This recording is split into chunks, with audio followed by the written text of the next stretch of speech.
Just wanted to welcome you guys on Breakfast with the Broker every Tuesday morning at 9 a.m. We are here with JP DiMisa. He is a developer, a real estate extraordinaire from Douglas Elliman, and welcome. Appreciate it. Thanks for coming by. I appreciate it. Oh, this is great. Great office. I love it. Thank you. We're here in Royal Palm, and it's really beautiful here. Obviously, the most expensive real estate in Boca, so it's awesome. Let me talk about some of our realtors. You know, they're selling residential real estate. They may be getting into commercial or investments. You know, how did you get into development? Well, first off, I'm being really rude. Would you guys like a water? Would you like water? No, just bourbon. Okay, we No, have that too. good. I know, I saw that. Yeah, and tequila, some red wine. It's kind of early for that, but you know. So to answer your question, my dad was a builder. He was from New York, built a bunch of houses in New York and New Jersey. We moved to Boca and actually here to Royal Palm when I was in 8th grade. This was 1990, maybe 1989-ish, 1990. And, you know, this neighborhood particularly was completely different than it is today. There was no two-story homes. It was mostly old people. Now there's a lot of young families that live here, including myself. And I went to high school here in Boca, and then I went to the University of Miami and I studied broadcast journalism and business. And I was kind of like steadfast on making this career. At that time, really your only avenue was TV news. And I was having this discussion with somebody yesterday. Now everybody can be a broadcaster, just like we're doing now. And it's so accessible, and the equipment is readily available, and you really don't need a formal education on how to do it. I mean, you just practice, or you go on YouTube and you watch a bunch of tutorials, and you know, a year later you're an expert.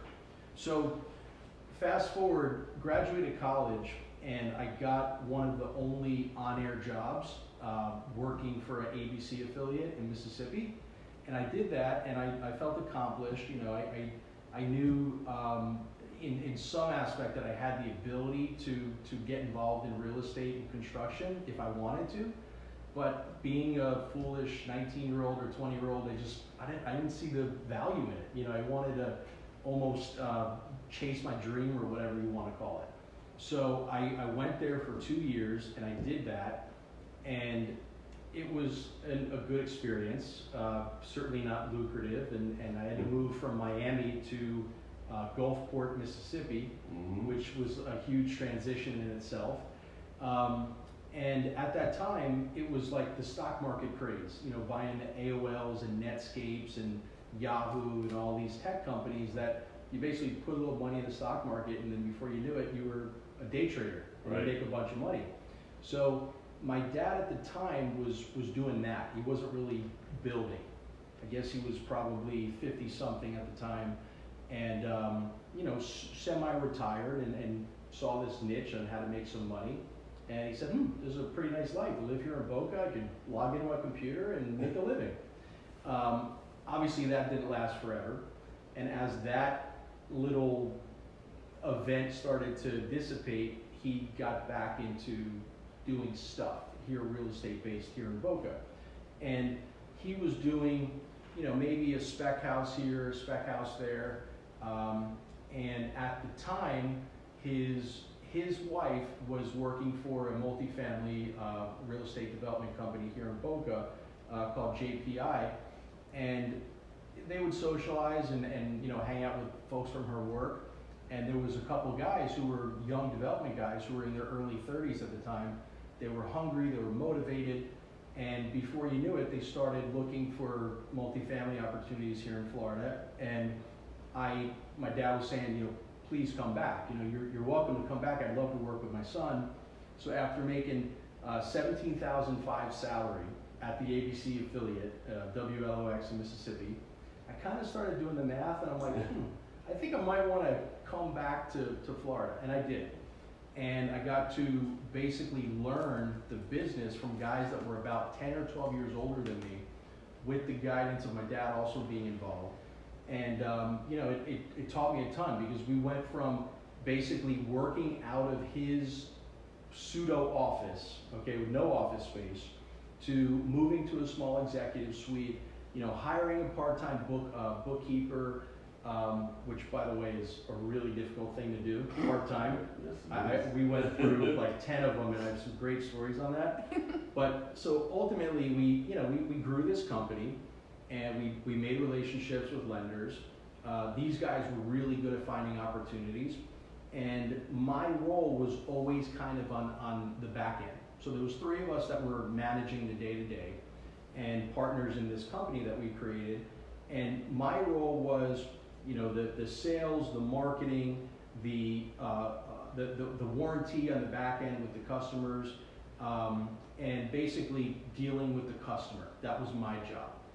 One guy was the entitlements guy, one guy was the acquisitions guy, and I was more develop the product, ultimately, hire the sales staff, sell the product, and then stand behind it and, interact with our buyer.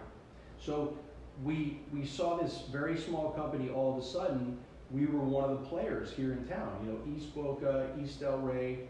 The nice thing for me is I can drive a prospective investor or customer within a 5-mile radius of here and show them basically everything I've done. So everything is right here in my backyard, from single-family high-end homes to anchored retail, office space, all kinds of development. 55 and over we did in West Boca. So that was a great run, and then that too imploded in, let's say, 2007. We really started feeling the burn, and we did everything to stay in business, which we did. A lot of guys that we knew, guys that I admired and looked up to, they disappeared. I mean, they literally they just left. Guys that were doing big projects, they up and left. So we were able to basically work through all of this really complicated stuff with banks and people that had deposits on properties. And then I was kind of saying to myself, well, what can I do now? This was maybe 2010, after kicking the can, for lack of better words, for 2007 to 2011, 2012-ish.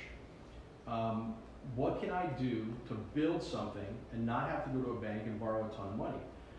I had a lot adjacent to where I was living, and this is great. In lieu of doing a short sale, I said, let me build something, sell it, so that I don't have to do a short sale on this property, right?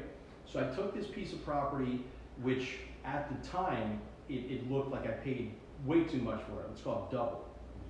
Built this house on spec, sold the house before I completed it. Basically, in lieu of making a lot of profit, we made a teeny tiny amount, and then one thing led to another, and then I'm a custom builder again. So that's how we transitioned to where we're at now. And the main message is to be able to adapt and to change gears, because our market, it's never the same. No, it isn't. Never.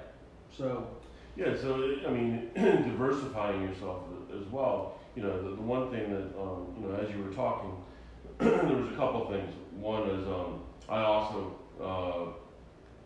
for lack of a better term, I guess, nepotism. I got involved into real estate, which I swore I would never do, because my father and my mom both were realtors for many, many years, and still are. But the one thing that I took from that is, you said, you could take a buyer and bring them around, a 5-mile radius, and kind of what people say all the time is, you have to be able to sell what you know.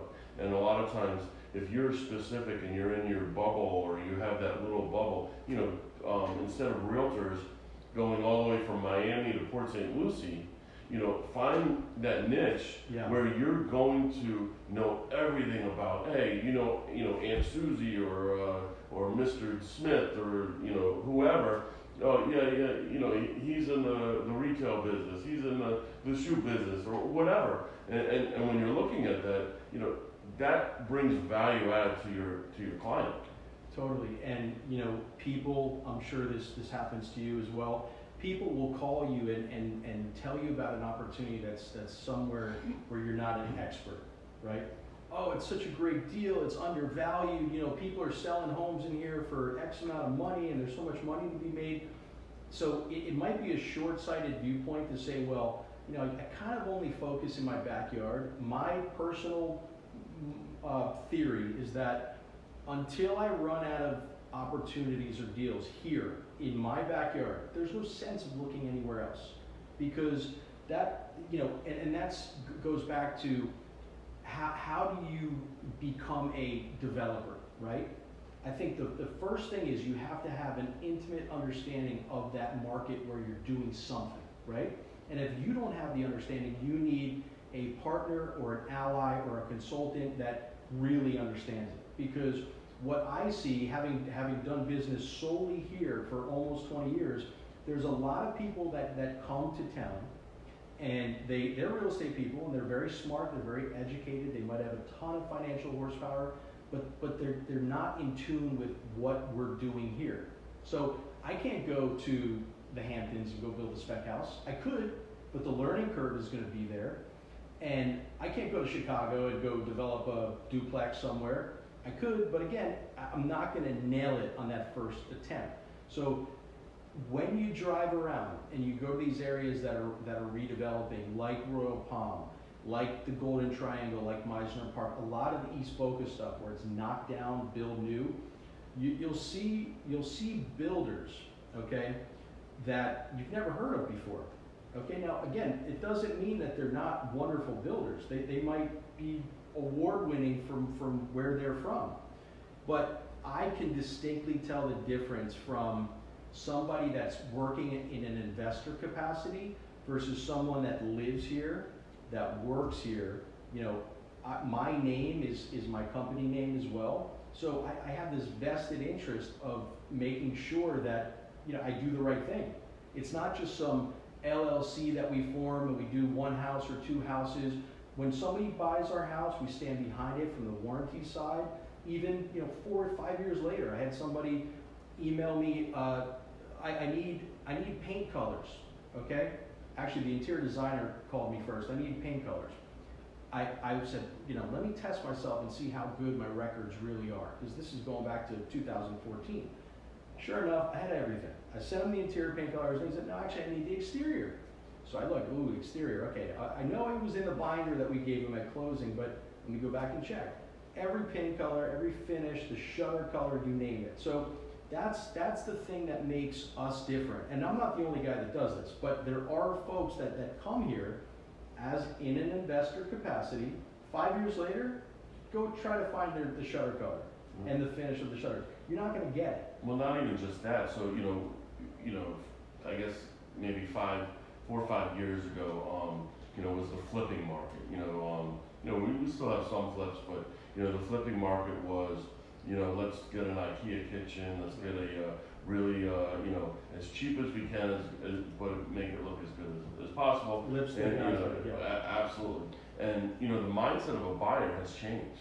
The mindset of a buyer can actually pinpoint what quality and what quality isn't. You know, whether the 8-foot solid core doors or the totally, you know, when you're looking at it and you're like, well, buyers are like, oh, they just did it to sell it, or they just upgraded this to sell it, and I'm gonna have to rip it out because it doesn't have the hinges, the smooth close. The stuff that they can quantify when they do go, you know, they'll walk into a house and something will feel different. You can't pinpoint it on every detail, but something feels different than the other one, like the flip job or the bottom line investor approach, instead of, wow, this person does something like a little bit different than everybody else. But to your point, not in every single neighborhood or community, but in the bulk of them, that makes my job easier, because I could distinctly tell them if they can't pick it up on their own, why this is different and why this one is superior to that one. Even though the square footage is the same, the bedroom count is the same, you know, maybe the architectural feel is the same, but small details that a lot of people can feel, but they can't distinctly identify. It's such a great sales tool to say, well, look, you know, this is a wonderful builder, but it's a $9 million house, but you realize your entry door, it's the same entry door that they used 2 doors down. I never realized that. This is a $12 million house. You realize you have aluminum gutters on this house. You know, we do that on townhomes. You know, you have the same case-style aluminum gutter that the townhouse from Toll Brothers out west has. You know, like little things like that where it helps illustrate and helps ultimately sell. And you know, the key word to me in 2019 in everything is value. So you know, when you look at a buyer, even buying property, or you're looking at a buyer or seller using an agent, you know, why does a seller use a well-established agent to sell their property and pay them, you know, a significant commission versus, you know, slapping it on Zillow or slapping it on Troy, or for salebyowner.com or whatever. And the reason is value. You know, why do someone buy a Honda Civic, and why does someone buy a Porsche 911? They do the same thing. They get you from point A to point B. One gets you a little faster, but like essentially it's value. They perceive it to be valuable because, you know, maybe they want the status or what have you. And when buyers go in, I call it HGTV condition. Yeah. You know, they look at the all these property brothers and all these different, you know, house hunters and all these, and they come in and they literally have been educated because they've been watching these reality TV shows for years that what's value, what's quality, what's not quality, and it's pretty cool. Yeah, I mean, you know, that predicament comes up a lot in the general real estate side. Well, you know, they quantify the commissions, and in a lot of cases, it's a substantial amount of money that comes out of the transaction. When the market is good and you have an appreciation of value, it's easier to swallow these costs. When the deals are tighter and the market does kind of constrict a little bit or contract, it becomes more of a discussion to have with a seller. And you know, the thing is, and I think it applies to the real estate sales side, and it also applies to the building side. It's experience, it's licensure, and it's having a guide, somebody that is, because every deal, no matter the size, who's buying it, who's selling it, every deal is going to have a hiccup. And if you have a trained professional that has done this and has experience, and maybe hasn't experienced that identical problem, but they've experienced something very similar to it and they know how to react, okay? And I think how you react to these challenges that come up, that's what's super important. Yes, the advertising is important. The marketing aspect is important. You know, the networking, the relationships that your list agent has, or your representative on the buy side. All of those things are very important, but when it comes down to being a fiduciary to the seller or to a buyer and handling what in most cases is the largest financial transaction that people do, buying or selling their home, you can't afford not to trust a professional. So you can't do a for sale by owner. You know, you can't take that route. You have to hire a licensed professional, but you have to make sure you're picking the right licensed professional. Yeah, and around here, there's a million of you, there's a million of me. Right. Right? Everything is plentiful. Sushi restaurants, steak restaurants, Porsches, you name it. There's a ton of everything. But picking the right one is the most critical decision.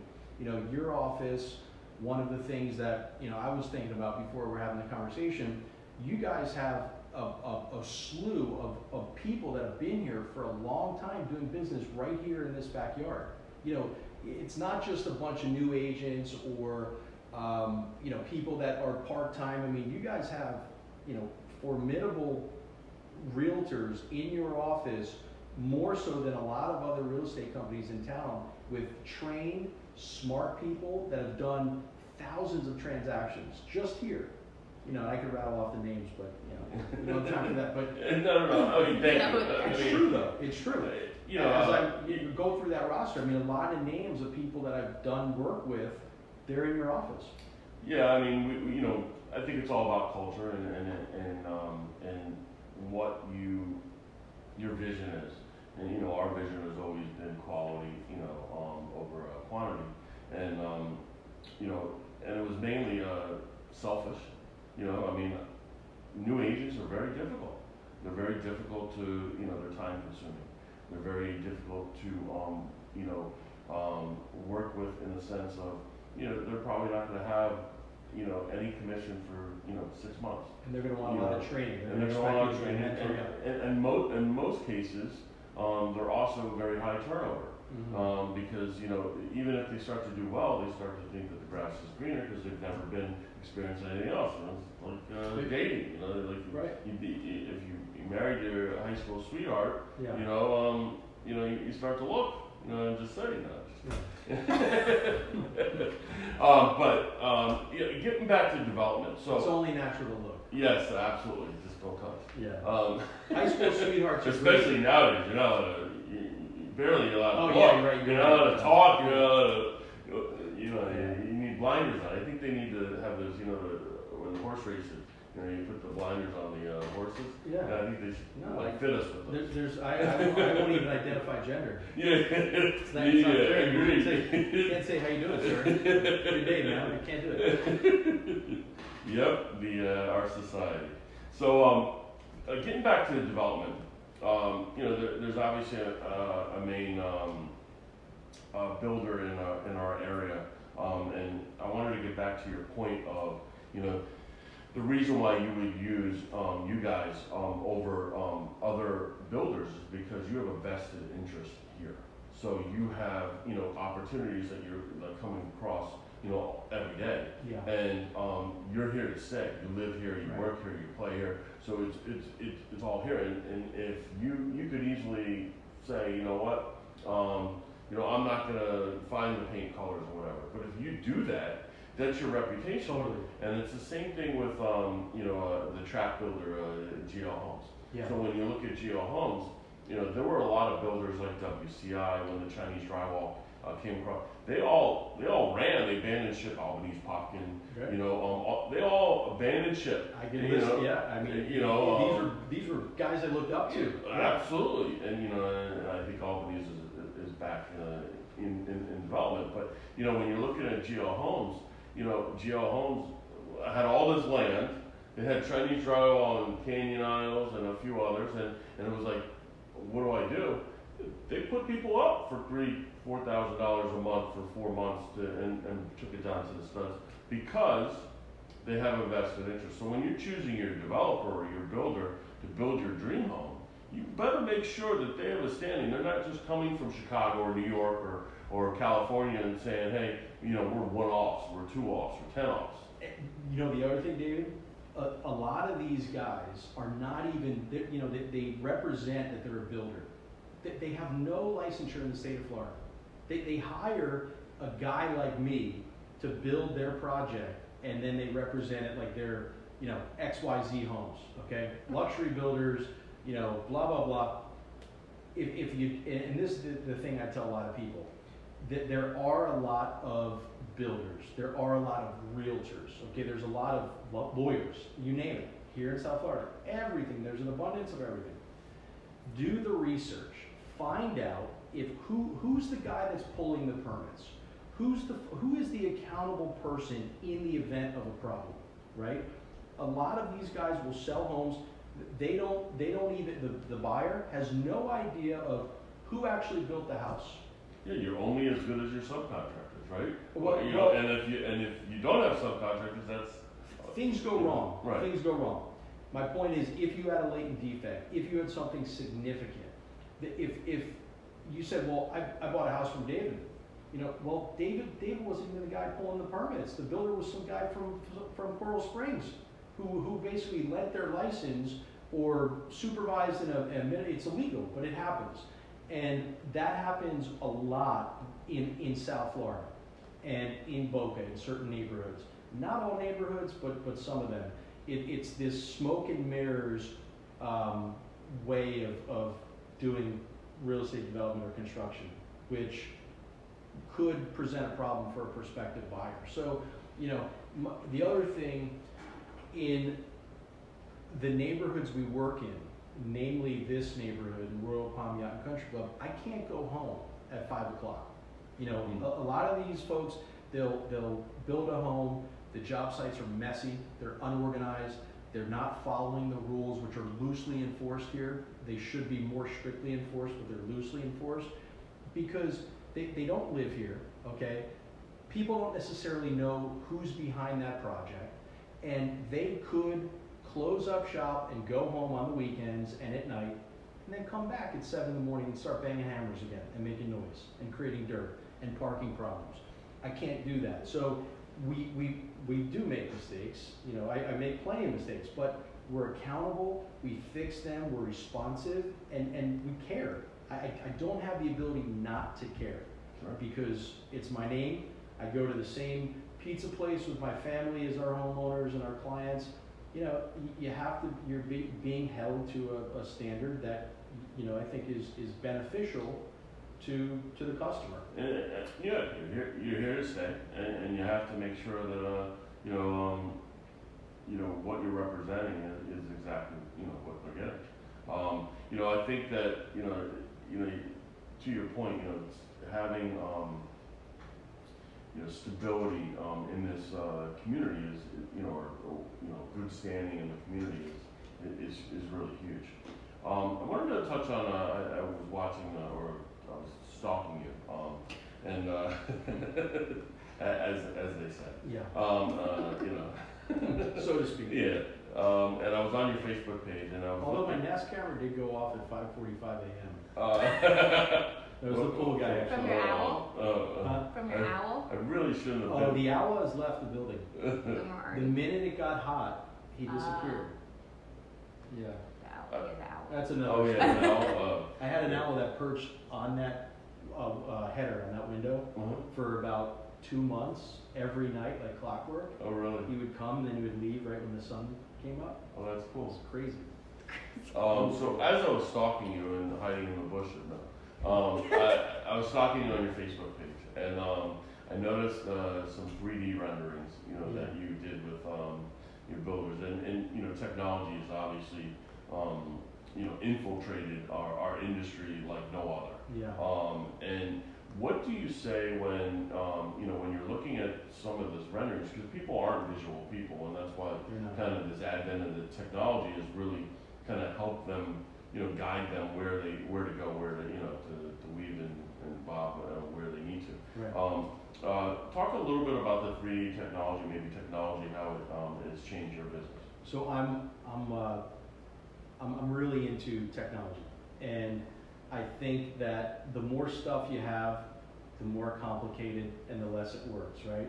But for me, it's like a challenge to try to configure something, and nothing works perfectly out of the box. So you have to find a solution, and then you want to go show your friends, and of course it never works when you want to show it to your friends. But technology is a really great tool when it works, right? And if you pick the right technologies and you know how to use them, typically they work, provided you have a really strong internet connection, which is another story with home automation. The most important thing is a solid, stable internet connection in the house. Everything else is secondary. I like talking about that, but I won't go off on that tangent. The technology is great. We use a project management platform called Builder Trend, which is really great. It gives our home building clients the ability to access all the financial data, shop drawings, blueprints, permits. We document stuff in the field and upload it to the software so they can see progress. This comes in handy when you have an out-of-state or out-of-the-country client. We had an international client that we built a house for. Great project, and they were here maybe spring break and Christmas or something like that, and they really didn't spend time on the job. They wanted a vacation. but they had the ability to do that and the flexibility with software like Buildertrend. The other thing that we do is when we develop a set of plans, that's the old-fashioned way, on paper, on blueprints. I like the touch and feel. Yeah, and you need that. You still need that. I mean, everything, we use Dropbox for all of our contracts and stuff like that. We cleaned up my desk for our discussion here today, but I'm still a paper guy. Me too. I have some friends, they have offices and there's not one piece of paper. I'm like, what do you do exactly? Right. I have tons of paper still. You draw it on here, obviously. Yeah, I mean, it's crazy, but we like to stay digital just to be organized, but we still have tangible, documents and pieces of paper that we operate with. But when it comes to designing a house, everything now is digitally designed, right? There's no more line drawings with ink or pencil, but that one-dimensional image can be modeled into 3D. And then it could even be taken one extra layer, and then you can start putting finishes on it for the interior design side. So the technology is really robust, and it's not super expensive like it used to be. And you can model a house and understand the massing and proportions of it before you get into concrete and steel, and it gets expensive. If you had to make a change, either aesthetically or design-wise, if it didn't work, it's great to have this stuff in 3D for the client so they can kind of embrace the design, but also for the builder to see where there might be some potential design issues, like how we're handling water coming off of a roof. How we're going to take this water with the roof lines the way they are, where the valleys are in the roof. How do we take all of that runoff, especially during a time like hurricane season? Where does that water go? And then ultimately, how do you get it off of your property and not put it on your neighbor's property, but put it to the storm sewer? So there's a ton of examples like that. They're technical and boring, but that's something that we do on 99% of the jobs, and it really is worth the small investment up front. All right, two last questions. One is, do you list your own properties when you go to spec them, or do you co-broker? And then the last one is, tell us something that maybe most of us don't know, or maybe no one knows. Just something about JP that we don't know. All right. First off, the first question was listing your own properties. I like to. That's usually my goal. But I'm also a really strong advocate of using the right club for the right shot. And in certain instances, I think that you can benefit from using a pitching wedge. Certain times you need a 3-iron. And it's a silly analogy, but it works because there are experts in certain areas for certain product types where I think I'm better served to give it to another realtor, another broker. And my managing broker at Douglas Elliman, I'm sure she says sometimes, what are you doing? Why would you relinquish your listing and give it to somebody else? There's a lot of reasons why I like to do that. And it goes with listing properties. It goes with, on some occasions, the acquisition of properties. It goes with architects. When you come to me and you say you want to build a house, we don't make you use one architect. There is the right architect for your job. You have to feel that synergy, that warm and fuzzy, but I like to use a lot of different people for different things. And unselfishly, that also applies to the listing and sale of properties that we build or develop. So, right club for the right shot. Perfect. Tell us something that we don't know. Something you don't know. Besides the owl. The owl. I kind of alluded to it, but before I got involved in real estate, I worked in TV news. So I was the cheesy, small, local news guy with the bad suit and the bad lighting and the microphone. I've seen it. It's really funny. We're going to post a link below. It's hilarious. First off, it's 1999 or 2000, which 2000 sounds like it's modern days, but it's 20 years ago, 19 years ago. Crazy. But being in this small town, like the news that we covered wasn't that newsworthy. Right. So the stories that they had me, I was the low guy in the totem pole, they were really bad. And you got out before, you know, I mean, most people didn't even know what Gulfport was until the hurricane. Exactly. So, you know, once, was it Katrina?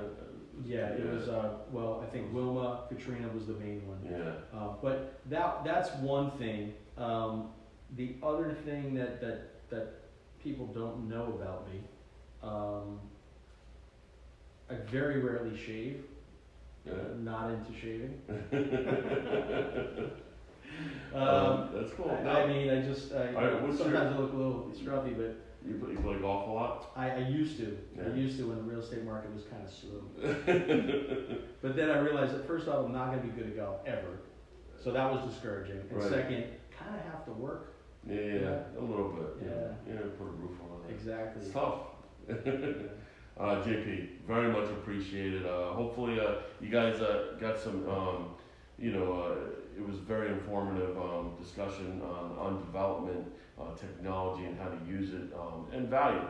And I think a lot of the attributes that we talked about can apply to whether it's your residential real estate business or it's your restaurant business, because it's all about customer service. It's all about good standing in the community. It's all about connecting the community. We talk about realtors connecting communities, builders connecting communities. It's all of that, and I think you do a phenomenal job, and it's really a pleasure discussing these topics with you and talking with you. So we very much appreciate it. Well, I appreciate it. Rebecca, thank you for putting this together. Welcome. Rebecca's awesome. Yeah, she's great. I half stole her from you. Yeah, there's a gap there. She's doing a great job, and a lot of people that I know in our industry, they know Rebecca now, and I always like to say, oh, she used to be my intern. So she's doing a great job, and thanks for doing this. Yeah, no, she is. Thanks for so coming on. every Tuesday at 9 a.m., breakfast with the broker. Next week we have an exciting guest, Scott Fields, and we're going to talk about AI. I don't know if you know, but FAU has a huge AI institute that they're putting artificial intelligence. They're talking about robots and all kinds of cool stuff, and how it applies to our real estate industry. So we very much appreciate it. Look forward to next Tuesday at 9 a.m. Thanks, guys. Thank you. And all of this is absurd. It's patently absurd. So